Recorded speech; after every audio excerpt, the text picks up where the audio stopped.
उत्तराखंड में चारधाम यात्रा के साथ ही अवैध शराब का गोरख धंधा भी शुरू हो गया है। ऐसा ही एक मामला टिहरी जनपद से सामने आया है, जहां देवप्रयाग पुलिस ने 16 अवैध अंग्रेजी शराब की पेटी को जब्त किया है। इसके अलावा एक अभियुक्त को भी गिरफ्तार किया है। अभियुक्त ने पूछताछ में बताया है कि श्रीनगर से पौड़ी जनपद के कलजी खाल में शराब बेचने जा रहा था। इसी दौरान पुलिस ने छापा मारा कार्रवाई की।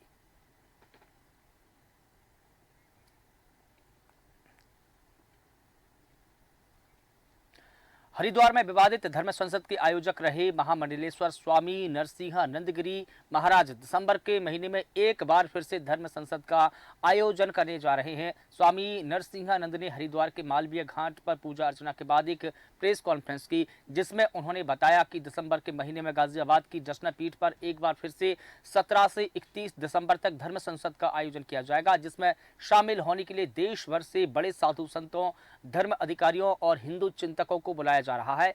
यति नरसिंहानंद ने कहा कि हरिद्वार में हुई धर्म संसद के दौरान भी हिंदुओं की घटती आबादी का मुद्दा जोर शोर से उठाया गया था, लेकिन षड्यंत्र के तहत उन्हें जेल में डाल दिया गया। जबकि आज यही बात देश के प्रधानमंत्री सार्वजनिक मंचों से कहती हुई नजर आ रहे हैं। उन्होंने कहा कि देश में हिंदुओं की आबादी तेजी से घटती जा रही है, ये बड़ी चिंता की बात है। सभी हिंदुओं को एकजुट होना जरूरी है और इसके लिए धर्म संसद का आयोजन किया जा रहा है। विश्व धर्म संसद और धर्म संसद, देखिए हमने जो धर्म संसद में बातें कही थी, आप मीडिया के लोग इसके गवाह हैं। वही बातें आज भारत के प्रधानमंत्री अपने सार्वजनिक मंचों से कर रहे हैं। इसका मतलब हमने तो गलत बोला ही नहीं था, हमने तो बिल्कुल सही बोला था।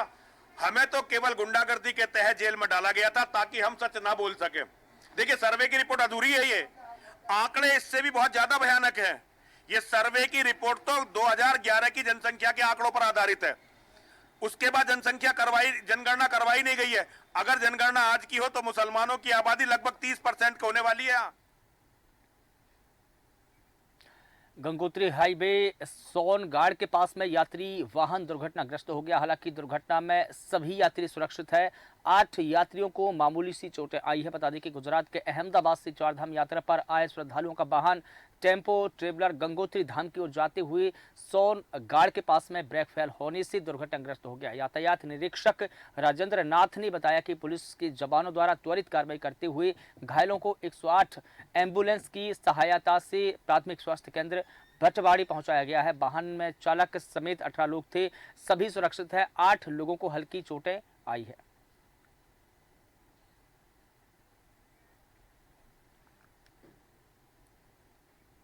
धर्मनगरी हरिद्वार में बड़े ही धूमधाम के साथ गंगा सप्तमी का पर्व मनाया गया है। वहीं आचार्य महामंडलेश्वर स्वामी सोमेश्वर आनंदगिरी ने बताया है कि उस समय राजा सगर ने अगस्मुन को यह कार्य सौंपा था। अंशुमन अश्वमेघ घोड़ा लाने में सफल हुए, साथ ही पितरों को मोक्ष दिलाने हेतु उपाय भी जाना। उस समय कपिला ऋषि ने कहा कि मां गंगा ही उनके पितरों का उद्धार कर सकती है। हालांकि राजा सगर ने अपने पुत्रों को मोक्ष दिलाने के बजाय अश्वमेघ यज्ञ किया और इसके बाद अंशुमन को सत्ता सौंपकर राजा सगर जो थे तपस्या के लिए वन चले गए थे। कालांतर में अंशुमन समेत उनके पूर्वजों ने पितरों को उद्धार दिलाने के लिए मां गंगा की कठिन तपस्या की, इनमें लेकिन किसी को भी सफलता नहीं मिली। आज गंगा सप्तमी का दिवस है। हमारे सनातन संस्कृति के उद्धार, कल्याण,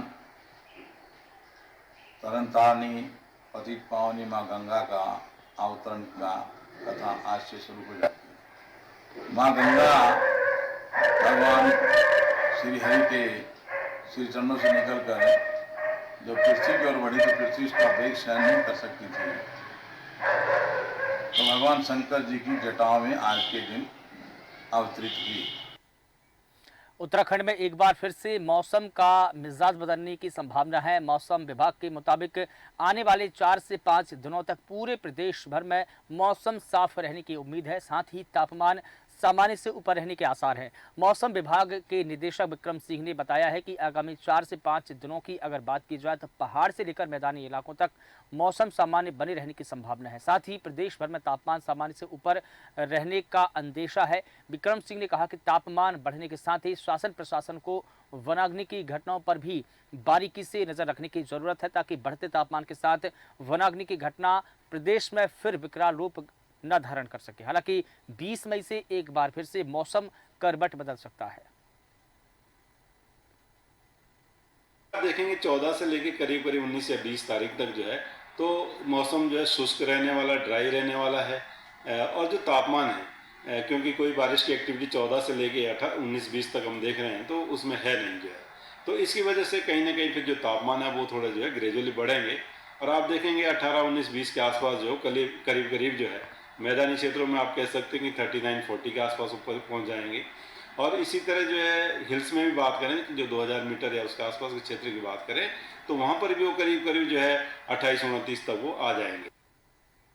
चारधाम यात्रा में यात्रियों की बढ़ती हुई संख्या एक चुनौती के रूप में सामने आई है। ऐसे में स्वास्थ्य विभाग की ओर से श्रद्धालुओं को स्वास्थ्य जांच से लेकर तमाम प्रकार की सुविधाएं उपलब्ध कराई जा रही है। प्रदेश के स्वास्थ्य सचिव डॉक्टर आर राजेश कुमार ने कहा कि गत वर्ष यात्रा काल में 55 वर्ष से अधिक के लगभग 7.5 लाख श्रद्धालुओं की जांच की गई थी, लेकिन इस बार हमारा लक्ष्य है कि 50 वर्ष से अधिक के जो श्रद्धालु हैं उनकी ज़्यादा से ज़्यादा जांच की जाए, उनको स्वास्थ्य का लाभ दिया जाए। उन्होंने बताया कि इस बार यात्रा रूट पर 184 यानी कि 184 चिकित्सकों और डॉक्टरों की तैनाती की गई है, जबकि पिछले साल 140 डॉक्टर तैनात किए गए थे, लेकिन इनमें 44 डॉक्टर जो हैं स्पेशलिस्ट हैं।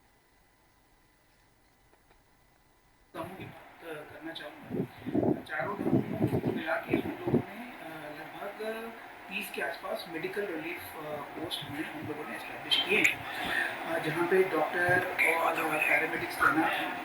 इसके अलावा हमारे 50 स्क्रीनिंग पॉइंट्स भी हैं, जहाँ पे हमारे पास point of care lifting devices हैं, जिसमें बेसिक जो पैरामीटर्स हैं, टेम्परेचर, बीपी, पल्स इत्यादि हम लोग मेजर कर रहे हैं। और पिछली बार की तरह इस बार भी हंस फाउंडेशन के सहयोग से हम लोग इस बार स्क्रीनिंग कर रहे हैं। जैसे हम लोगों ने 11 भाषाओं में SOPs भी जारी किए हैं। और इसकी अहमियत ये है कि जो यात्री जिस स्टेट से आ रहा है, हम जो भाषा वो समझते हैं, जो रीजनल लैंग्वेज वो समझते हैं, उसी रीजनल लैंग्वेज का SOP हम लोग उनको दे रहे हैं। जनपद देहरादून के तहसील विकासनगर क्षेत्र के ग्राम चौकी धौलास में शमशान घाट और काश्तकारों का रास्ता बाधित करने और अवैध अतिक्रमण से गुस्साए ग्रामीणों ने देहरादून के रसूखदार और प्रशासन के विरोध में मोर्चा खोल दिया है। स्थानीय ग्रामीणों का आरोप है कि गांव के नीचे शमशान घाट बना हुआ है, यहां काश्तकारों की भूमि भी पड़ती है, लेकिन कुछ वर्षों से कुछ शरारती तत्व आए और यहां ग्राम समाज का आम रास्ता बंद कर दिया है। उन्होंने ये प्रयास किया है, इससे उन्हें भारी दिक्कतों का सामना करना पड़ता है। इस बारे में कई दफ़ा जिला प्रशासन, तहसील प्रशासन को आग्रह किया, अवगत करवाया, लेकिन उन्होंने आज तक इस मामले में कोई भी गंभीर कार्रवाई नहीं की। ये जो रास्ता है, ये रास्ता हमारे आम रास्ता है, तो इसमें हमारा जो एक तो शमशान घाट था पीछे, तो गांव वाले जैसे सब डेथ हो जाती थी तो सब लोग यहाँ पे अपनी वो हम लेके आते थे। आज हमारे गांव वालों को कैरी गाँव जाना पड़ रहा है, कोई गरीब है, सबको पैसे नहीं है, बस नहीं है। और दूसरा मुद्दा ये है कि हमारी जो पंचायत चौकी है, इस पंचायत में एक गाँव जुड़ता है सेला और खाराखेत, उन लोगों का जहाँ पे हमारा बोटिंग पूल था, तो यहाँ पे सब मतलब बोट डालने आते हैं, तो उनको बेचारों को 10 किलोमीटर दूर घूम के आना पड़ता है। तो हम यही चाहते हैं कि ये रास्ता हमारा आम रहे हमसे, जबकि हमने पटवारी जी हो गया, आपके AGM साहब हैं, थाना प्रेमनगर है, कंडोली चौकी को हमने अपना लिखित में दे रखा है। उत्तराखंड में चारधाम यात्रा को लेकर प्रशासन पूरी तरीके से मुस्तैद है। बता दें कि विकासनगर क्षेत्र में भी SDM विनोद कुमार और पुलिस क्षेत्र के अधिकारी भास्कर लाल शाह हरवटपुर के बस अड्डे पर यात्रा पर आने वाले वाहनों की चेकिंग कर रहे हैं, उनके पंजीकरण की भी चेकिंग की जा रही है। वहीं 300 वाहनों को होल्ड पर रखा गया है और वाहनों के पंजीकरण चेक किए जा रहे हैं।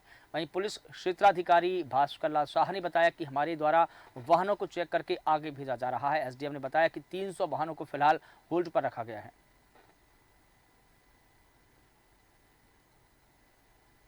व्यवस्थाएं ठीक है, बाकी ऊपर क्या हालात है ये नहीं मालूम। हमारा 50 आदमी 50 मेंबर्स की टीम है पूरी, 2 बसों से आए काफ़ी सारे आ रहे हैं जो उनको देखने के लिए यहाँ ठहरा रहे हैं। प्रशासन की व्यवस्था अच्छी है, बढ़िया व्यवस्था है। और आपको यहाँ रहने की कोई दिक्कत हो रही है? नहीं, यहाँ रहने की कोई दिक्कत नहीं है, बस ये किसी तकलीफ है कि पहले से सूचना, पहले से जानकारी मिल जाती तो होटल नहीं छोड़ते, होटल में रहते। यमुनोत्री गंगोत्री धाम यात्रा को दृष्टिगत रखते हुए हमारे द्वारा बस अड्डा खटवटपुर में यात्रियों के जो ग्रीन कार्ड्स हैं उनको चेक किया जा रहा है, रजिस्ट्रेशन आदि को चेक किया जा रहा है और हमारे उच्च अधिकारियों द्वारा जो आदेश दिए जा रहे हैं उसके अकॉर्डिंग बसों को छोड़ा जा रहा है। इसके अतिरिक्त कटअप में भी यही व्यवस्था है, जहाँ RTO का चेक पोस्ट भी है, वहाँ पे भी हमारे द्वारा उन्हें सहयोग दिया जा रहा है तथा रजिस्ट्रेशन को चेक किया जा रहा है और उन्हीं यात्रियों को उन्हीं बसों को रवाना किया जा रहा है जिनके पास यात्रा का रजिस्ट्रेशन हो। तो तीर्थयात्री यहाँ पे आ रहे हैं, यहाँ पे कल से उनके रहने की व्यवस्था की गई है, पानी वगैरह की व्यवस्था की गई है। शटडाउन लिया है जनरेटर वगैरह की व्यवस्था की जा रही है। सर लगभग अड्डे पे कितनी व्यवस्था है बसों की? अभी यहाँ पे हमारे करीब 150 बसों को यहाँ पे हम होल्ड। और अगर आप अभी उत्तराखंड में चारधाम यात्रा का प्लान बनाने जा रहे हैं तो फिलहाल इसे टाल दें, क्योंकि गंगोत्री यमुनोत्री धामों पर रिकॉर्ड तोड़ भीड़ के चलते सरकारी व्यवस्थाएं ध्वस्त हो चुकी है। दोनों धामों के लिए जब आप हरिद्वार से आगे बढ़ते हैं तो 170 किलोमीटर दूर बरकोट तक 45 किलोमीटर का लंबा जाम नजर आएगा।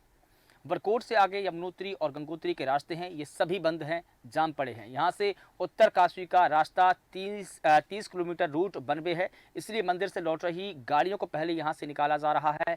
मंदिर जाने वाली गाड़ियों का नंबर 20 से 25 घंटे बाद आ रहा है और इसी इंतजार में बीते 4 दिन में यमुनोत्री गंगोत्री जा रहे 10 लोग रास्ते में ही दम तोड़ चुके हैं। इनमें से 5 की जान मंगलवार को गई है, 3 ऐसे हैं जिन्होंने गाड़ी में ही दम तोड़ दिया है। जिन 10 श्रद्धालुओं की मौत हुई है उन सभी की उम्र 50 वर्ष से अधिक थी और इनमें से 4 को डायबिटीज के साथ ही ब्लड प्रेशर की भी शिकायतें थी और लोगों के लिए ना रुकने का ठिकाना है और ना खाने पीने की व्यवस्था है, इसलिए आपको बार बार सतर्क किया जा रहा है। गंगोत्री जाते वक्त उत्तरकाशी से 20 किलोमीटर आगे बढ़ते ही सड़क किनारे बच्चे, महिलाएं, बुजुर्ग आराम करते दिखने लगेंगे। यहाँ ना खाने का ठिकाना है और ना रुकने की कोई व्यवस्था है। आसपास के गांवों के लोग पानी की बोतल के लिए 30 से 50 रुपये तो शौचालय का उपयोग 100 रुपये तक ले रहे हैं। गंगोत्री रूट पर 6 दिन से जाम लगा हुआ है। यहाँ बता दें कि महाराष्ट्र, मध्य प्रदेश, गुजरात, राजस्थान, ओडिशा और दिल्ली के 7000 यात्रियों ने आगे की यात्रा बिल्कुल स्थगित कर दी है, क्योंकि लौटना मुनासिब है। यहाँ से लौटना उन्होंने मुनासिब समझा। हालांकि केदारनाथ और बद्रीनाथ के रास्तों पर जाम कम है। मंगलवार को यहाँ पर 23,000 लोगों ने दर्शन किए हैं, तो इसलिए आपसे अपील की जा रही है कि अगर आप अभी दर्शन का प्लान कर रहे हैं तो फिलहाल इसको स्थगित कर दें। यात्रा व्यवस्थाओं को लेकर तमाम जानकारी देने के लिए हमारे साथ में महेश सैनी जी, उत्तराखंड स्टेट ब्यूरो, हमारे साथ में जुड़े हैं। सर, आपका स्वागत करता हूं। जो प्रशासन ने दावे किए और जो सरकार ने दावे किए, इसके उलट अब हम तस्वीर देख रहे हैं कि किस प्रकार से वहां पर 25-25 घंटे लोगों को इंतजार करना पड़ रहा है, लोग दम तोड़ रहे हैं। क्या कुछ कहेंगे सर आप? हाँ मनीष जी, मैं आपको बता दूं कि उत्तराखंड सरकार ने इस पर बहुत सख्त अभी निर्णय लिए हैं। कल ही जो मुख्यमंत्री धामी ने यहाँ पर एक व्यवस्था बनाई है, उसमें 3 समिति IAS को लगाया गया है। रुद्रप्रयाग प्रयाग में उन्होंने R राजेश कुमार को लगाया है, तो उत्तरकाशी में उन्होंने टीना साहब को लगाया है और एक मेन्यू व्यवस्था है ऑनलाइन के साथ साथ मैनुअल की व्यवस्था में 20 काउंटर उन्होंने हरिद्वार में लगाए हैं। यही बात ट्रैफिक जाम की और उसकी, तो कुछ लोग जो बिना रजिस्ट्रेशन के, बिना ग्रीन कार्ड के ऊपर चले गए थे, तो उन लोगों को, उनकी लोगों की वजह से भी यात्रा में व्यवधान पड़ा है। साथ ही मैं मनीष जी आपको ये बता दूं कि अभी 18,000 लगभग 18,000 लोगों ने कल की, यदि मैं अपडेट दूं आपको, कल और आज लगभग 11 बजे तक की अपडेट जो बुलेटिन है, जो सरकारी आंकड़े हैं, उन्होंने 18,000 लोगों ने ग्रीन कार्ड के लिए अप्लाई किया हुआ था, वो भी अब रोक दिया है, ताकि पहले जो प्रेशर है, जो 4 धाम पे आने वाले लोगों की जो प्रेशर है वो कम हो सके। जी मनीष। बिल्कुल ठीक है, लेकिन ये जो अव्यवस्था बनी, ये दरअसल बनी ही क्यों? क्या वहाँ के जो वाहन चालक थे उनको चेक नहीं किया गया था? क्या जो वाहनों के पंजीकरण थे वो नहीं किए गए थे? क्योंकि जिस प्रकार से हमने दावे और प्रतिदावे हमने देखे, प्रशासन के जो स्थानीय पुलिस अधिकारी हैं उनके भी देखे, उन्होंने बार बार यही कहा कि हम वाहनों का पंजीकरण कर रहे हैं, वाहनों को चेक कर रहे हैं। अगर कर रहे हैं तो फिर ये परिस्थिति क्यों बनी? दरअसल मनीष जी, मैं थोड़ा बता दूं आपको कि अभी यात्रा चल रही लगभग आज 5 बजे 2.5 लाख के आसपास का जो श्रद्धालु है वो यहाँ पर पहुंच गया है। और चारों तरफ से जब क्राउड आता है, कुछ लोग यमुनोत्री धाम पे जाते हैं, तो कुछ लोग गंगा मतलब केदारनाथ जाते हैं, बद्रीनाथ जाते हैं। वो जो रूट्स हैं, जो ट्रैफिक के रूल्स हैं, उनको फॉलो करना, वो कुछ लोग जो बाहरी लोग होते हैं उनको पता नहीं होता है कि पहाड़ के जो रूल है वो तो ट्रैफिक वो 2 लाइन में जब चलता है तो पहाड़ की जो संरचना है वो उस तरह की है कि वहां पर यदि कोई भी व्यवस्था एक बार भी गलती होती है तो लंबा एकदम 10 किलोमीटर 15 किलोमीटर का यहाँ जाम लग जाता है। रात्रि में बहुत सारी परेशानियां यात्रियों को हुई है। उनको मेडिकल की जो फैसिलिटी होनी चाहिए थी उतनी पर्याप्त नहीं मिल पाई है। प्रयास किया है पर शासन प्रशासन ने, लेकिन वो पर्याप्त मात्रा में नहीं हो पाई है। अभी सुबह अपडेट है, मैं सुबह के अपडेट के अनुसार बता रहा हूँ, सर ने बहुत अच्छी व्यवस्था बनाने का किया है। अभी वहाँ के लिए अलग अलग हर 3 किलोमीटर पे डॉक्टर की व्यवस्था की बात की जा रही है। और जो ग्रीन कार्ड होल्डर हैं केवल वही ऊपर यात्रा के लिए जाएंगे। बिल्कुल ठीक है, सभी को महेश जी एक और बिल्कुल ठीक है, एक अपडेट और जानना चाहूंगा। जिस प्रकार से वहां पर यह खबर है फिलहाल अभी की कि 10 यात्रियों की डेथ हो चुकी है, उनके लिए शासन प्रशासन की तरफ से क्या व्यवस्था रहेगी, क्योंकि वो कहीं ना कहीं अव्यवस्था का शिकार हुए हैं? देखिए, अभी चूंकि मुख्यमंत्री बाहर दौरे पर है, महाराष्ट्र में है, तो उनके आने तक अभी वेट करना पड़ेगा। जो एडवाइजरी अभी जारी हुई है, जो एडवाइजरी चीफ सेक्रेटरी ने जो कहा है कि हम कोशिश कर रहे हैं कि बेहतर से बेहतर व्यवस्था बनाएं, और जो लोग पहले दिन से और अभी तक की जो ये कैजुअलिटीज हुई हैं उनको, उनके परिजन को क्या कोई आर्थिक कोई उनको सहायता दी जाएगी या कोई स्पेशल पैकेज की बात होगी, वो मुख्यमंत्री के आने के बाद ही ऊपर कहा जा सकता है। जी मनीष, बिल्कुल ठीक है। अभी अंतिम अपडेट क्या है? अभी तक कितने श्रद्धालुओं ने चारों धामों के दर्शन किए हैं और कितने श्रद्धालु फिलहाल पहुंच चुके हैं? क्योंकि अभी कुछ ही दिन हुए हैं चार धाम यात्रा शुरू हुए और रिकॉर्ड तोड़ श्रद्धालु इस बार पहुंच रहे हैं। क्या संभावना है आपको कि ये रिकॉर्ड पिछले बार की रिकॉर्ड की बदलेगा या और टूटेगा? मनीष में मुझे बड़ा आश्चर्य भी हो रहा है और ये बताते हुए बड़ा फख्र भी महसूस हो रहा है। चार धाम यहाँ देवों की भूमि, देव यहाँ पर उत्तराखंड में बात करते हैं। यहाँ पिछली बार से जो रिकॉर्ड्स हैं वो सारे ध्वस्त हो गए हैं 5 दिन की यात्रा में ही। इतना यात्रा जो मैं कभी इतनी तेजी से फिलिपाइन नहीं यात्री कभी पहुंचा है, श्रद्धालु जो आ रहा है। आज हम यदि बात करें हरिद्वार में लगभग एवरेज औसतन लगभग 1.5 से और 2 के बीच 2 लाख के बीच में यहाँ श्रद्धालु फिलहाल मौजूद है ऋषिकेश और हरिद्वार में, जिनकी व्यवस्था करने में पसीने छूट रहे हैं प्रशासन के। बिल्कुल बिल्कुल ठीक है। तमाम जानकारी, तमाम अपडेट्स के लिए आपका बहुत शुक्रिया महेश जी। तो बता दें कि गंगोत्री, यमुनोत्री और चार धाम यात्रा के रूट फिलहाल अगर आप जाने का वहाँ प्लान कर रहे हैं तो वहाँ के रूट पूरी तरीके से जाम है और लंबा जाम लगा हुआ है। शासन प्रशासन इसको निकालने के लिए फिलहाल कोशिश कर रहा है। तो देश न्यूज़ के खास बुलेटिन में बस इतना ही। मुझे दीजिए इजाज़त। नमस्कार।